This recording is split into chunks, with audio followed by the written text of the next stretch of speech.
일반적으로 사람들이 기침을 떠올리면 생각하는 것이 감기입니다. 그러나 생각보다 기침을 유발하는 질환은 굉장히 많습니다. 기침은 가스나 세균 등의 유해 물질이 우리의 기도 안으로 들어오는 것을 방어하는 작용입니다. 그러나 기침이 금방 멈추지 않고 3주 이상 계속된다면 지금부터 말하는 질병들을 의심해 봐야 합니다. 첫째는 위식도 역류 질환입니다.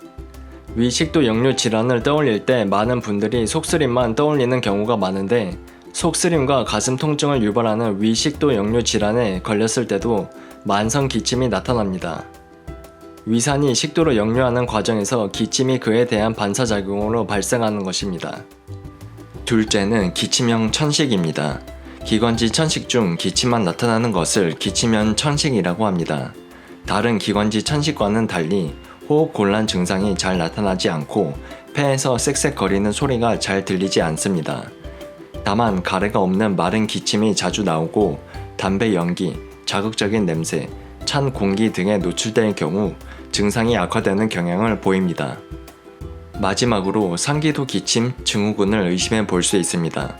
상기도 기침 증후군은 기도와 기관지에 있는 기침 수용체를 콧물이 자극하면서 나타납니다.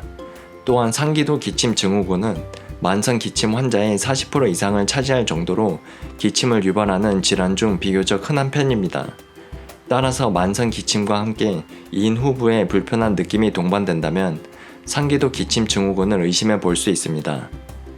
질병이 있을 때에는 병원에 가서 검사를 받고 치료를 받는 것이 가장 좋습니다.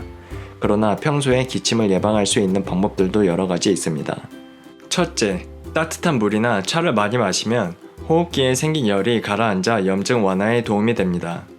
둘째, 찬 바람이나 자극적인 가스, 담배 연기는 기침을 악화시키므로 피하는 것이 좋습니다. 이 외에도 어떤 분들은 운동을 할 때만 기침이 발생할 수도 있고 특정 상황에서만 기침을 할 수도 있는데, 가능하다면 그런 상황이나 환경에 노출되는 것을 피하는 것이 좋은 해결책입니다.